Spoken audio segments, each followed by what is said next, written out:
Hello friends. Time pass नहीं की YouTube channel में आप लोगों का स्वागत है। आपको इस चैनल पे सिर्फ वही कंटेंट मिलेगा जिससे आपका सिलेक्शन हो पाए और बहुत ही कम समय में आपको बहुत सारी जानकारी मिल जाएगी। ठीक है, तो चलिए वीडियो को बिना देर किए हुए स्टार्ट करते हैं। और अगर आप लोगों को वीडियो अच्छा लगे तो ही मेरे चैनल को सब्सक्राइब कीजिएगा, लाइक कीजिएगा। तो आज हम देखेंगे रचना के आधार पर वाक्य कितने प्रकार के होते हैं और ये एग्जाम में बहुत ज़्यादा पूछे जाते हैं ये क्वेश्चन। ठीक है, तो चलिए स्टार्ट करते हैं। सबसे पहले क्या है, रचना के आधार पर वाक्य तीन प्रकार के होते हैं। ठीक है, जैसे वाक्य के भेद देखिए यहाँ पे, सरल वाक्य, संयुक्ति वाक्य और मिश्र वाक्य। और यह तीनों क्वेश्चंस के रूप में कैसे इस्तेमाल किए जाते हैं, कैसे इसको पूछा जाता है और इसे हम एक नैनो सेकेंड में देखकर आंसर कैसे देंगे, उसको देखते हैं। चलिए देखते हैं। यहाँ देखिए, वाक्य के भेद के एक सरल वाक्य है, संयुक्त वाक्य और मिश्र वाक्य। और इन तीनों को देखेंगे कैसे इसका इस्तेमाल किया जाता है। चलिए देखते हैं आगे। सबसे पहले है सरल वाक्य। जिन वाक्यों में एक ही क्रिया होती है और एक कर्ता होते हैं वे साधारण वाक्य होते हैं। ठीक है, जिन वाक्यों में एक क्रिया होते हैं और एक ही कर्ता होता है तो वह सरल वाक्य कहलाता है, यानी सिंपल सेंटेंस कहलाता है। इसका ट्रिक देखिए क्या होता है। जिन वाक्यों में केवल एक ही उद्देश्य और एक विधेय होता है उन्हें साधारण वाक्य या सरल वाक्य कहते हैं। ठीक है, इसमें एक उद्देश्य और एक विधेय हो। ठीक है, देखिए इसका एग्जाम्पल समझते हैं, अच्छे से समझ में आएगा आप लोगों को।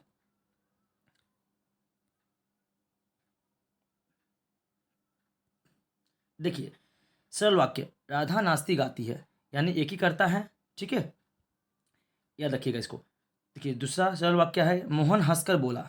ठीक है, यहाँ पर एक ही करता है और वही काम करता है, यानी कि उद्देश्य और विधेय दोनों का करता काम एक ही करता है। ठीक है, मतलब मोहन क्या, मोहन हंसता भी है और बोलता भी है, तो दोनों काम एक ही किया ना, तो करता एक ही हुआ इसमें।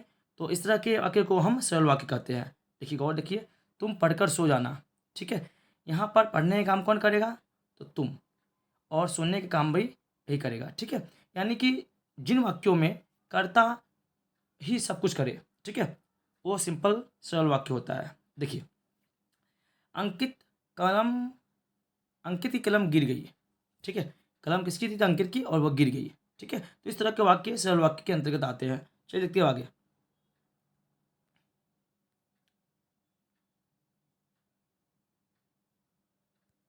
अब है संयुक्त वाक्य। जिन वाक्यों में दो या दो से अधिक उपवाक्यों मिले होते हैं परंतु सभी वाक्य प्रधान हो तो ऐसे वाक्य को हम संयुक्त वाक्य बोलते हैं। ठीक है, देखिए ट्रिक क्या इसका है।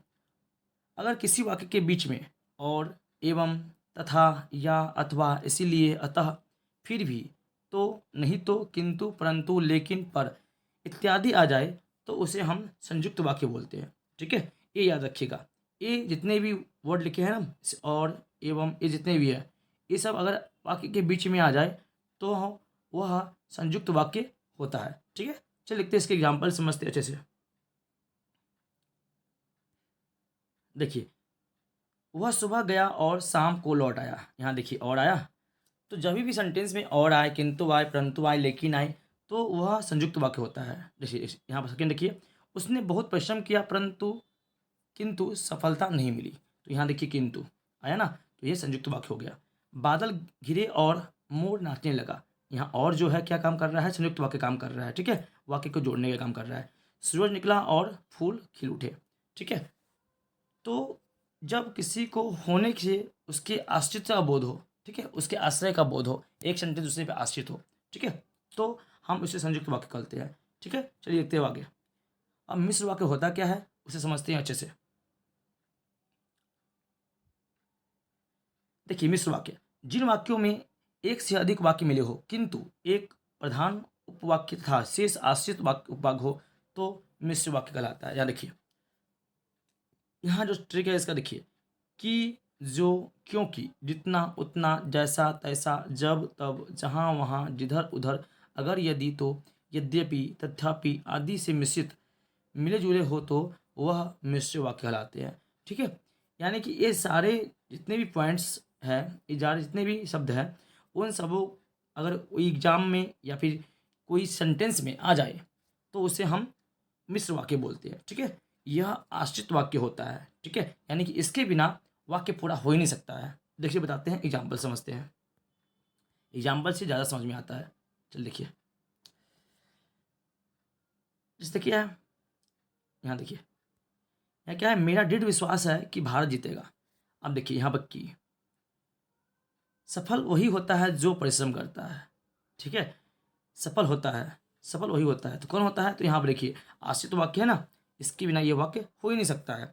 देखिए यहाँ पर, ज्यों ही समेता ने खाना खाया वह चली गई, यहाँ जो ही आया ना, तो यह वाक्य को आश्रित बनाता है, ठीक है, एक वाक्य दूसरे वाक्य पर डिपेंडेंट होता है, तो इस वाक्य को हम मिश्र वाक्य बोलते हैं, ठीक है। चलिए अब आगे, वह सीमा है जिसे खेलना और सोना अच्छा लगता है, यहाँ देखिए जिसे आया ना, तो ये सारे वाक्य कौन से हैं, तो ये सारे मिश्र वाक्य के अंतर्गत आते हैं। चलिए देखते हैं अब नेक्स्ट।